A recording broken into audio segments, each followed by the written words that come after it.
it's Delisa Hunter with American Singing Studio, where we're training voices for success. And today I want to talk to you about Tamar's voice. So first, I just want to say I love Tamar's voice. I think she has an amazing, beautiful instrument. But there are certain things that she does with her voice that I don't love so much, while there are certain things in her voice that I absolutely love. So let's just go ahead and start off with the things that I love.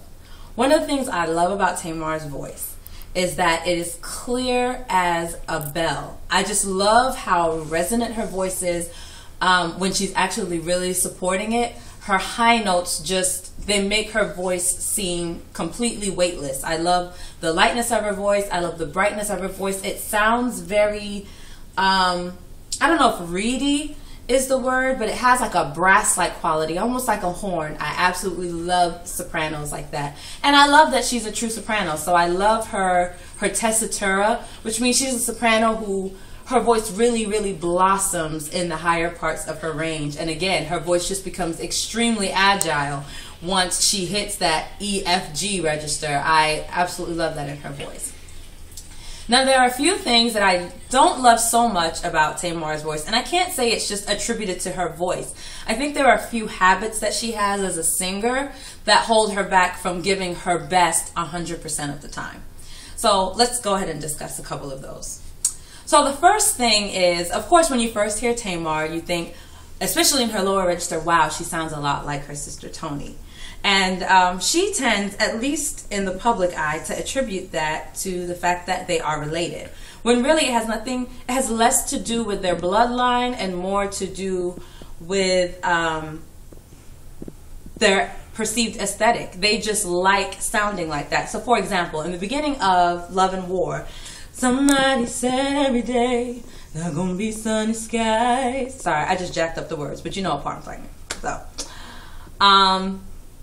So when she starts that part, again, it's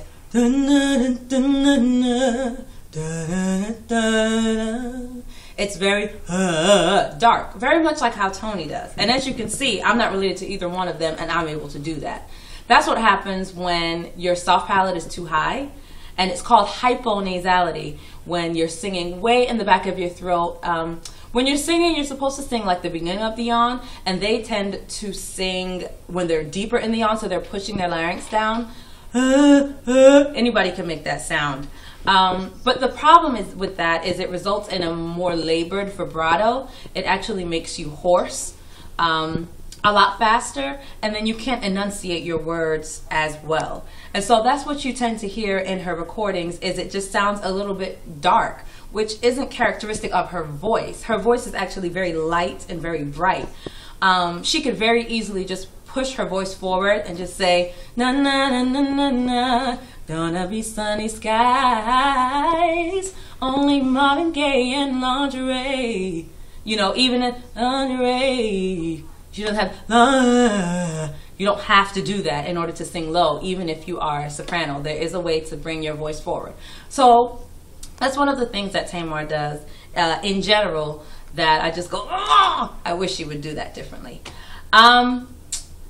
Another thing I wanted to say was, yes, the enunciation. There's that kind of a, but again, that's attributed to how far back her voice is.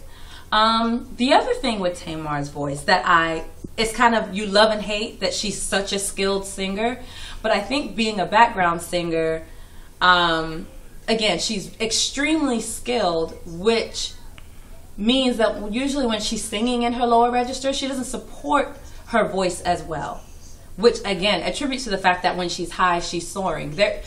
People that are extremely skilled, they tend to take a song that's not hard, you know, as far as range, and they don't support it as much. They don't give as much effort into it. And so the beginning tends to sound lazy, or it can tend to drag a little bit until it gets to the high part, because that's the part that they know they need to support in order to make it sound right, and the part that they feel that they blossom. So it kind of feels like the lower parts of the song, or the parts that she's supposed to be building, don't really get built the way that they really could if she were truly supporting her voice and biting her words and making sure that that got the attention that it needed, so that the end of the song could just be a big continuation. I've actually spoken to somebody else, and they said there's something about Tamar's voice where it's like you try to hold on to her voice, and then it feels like so disconnected, like a disjointed from phrase to phrase or from moment to moment. And again, this is attributed to the fact that she doesn't have a constant forward placement in her voice. And so she goes, you know, she does things like that all the time. Like she'll pull it back, then push it forward, then pull it back and push it forward. And when you do that, you just feel like you're not getting the fullness of the person's voice, or they only give you the richness of their voice only at times. And it tends to leave the listener feeling like, it's feeling so cheated that this person's not really giving you the tone that you know that they have. One thing I would say about Tamar, and like, again, I know it sounds like I'm dogging her. I told you the things I love, but I just wanted to say, I just had a baby, and I probably had the baby right around the same time that she did, and she went on the road immediately after she had the baby. Like, I don't even know if it was a month after. And I know that she started to have voice problems, and, you know, it seemed like it was a surprise to her that she was having voice problems, and maybe a surprise to her fans. But the honest truth is, having a baby is a huge just marathon for your body. You have 9 months where your body is growing and growing and growing, and your organs are moving to accommodate this living being. Then all of a sudden it takes your entire body to push the baby out. Whether you have a C-section or not, or naturally, it's still huge to do something like that. And it takes months for your body to really firm back up and come back together. And when I say months, I mean with conditioning. It's not something that happens overnight. So imagine somebody who doesn't really support their voice unless they absolutely have to, has now gone and had a baby, which is huge, and then you go on the road. You already didn't have to support to begin with. Now there's a gaping hole in the middle of your abdominals because you just had a baby and the baby moved all of your organs around. And now you're trying to sing these powerhouse songs. It's just a recipe for exactly what happened. So that was how she ended up with all of the vocal fatigue and the issues with hitting the high notes, because her body just was not physically ready. She has an amazing voice, and had she not had that baby, maybe she wouldn't have had all the problems that she had. But just having a baby and jumping on the road just wasn't the best recipe for success for her vocally. And so the only thing that she really needed to do is just rest her voice.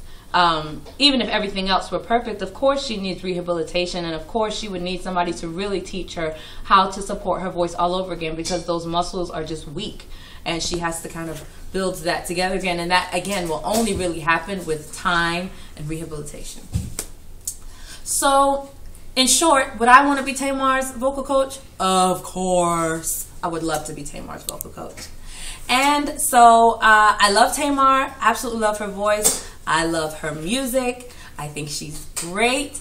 Of course, there are certain things that I wish she did better, and I hope she does get to do them better. From what I understand, she has a vocal coach, and I wish her all the best. I'm a huge supporter.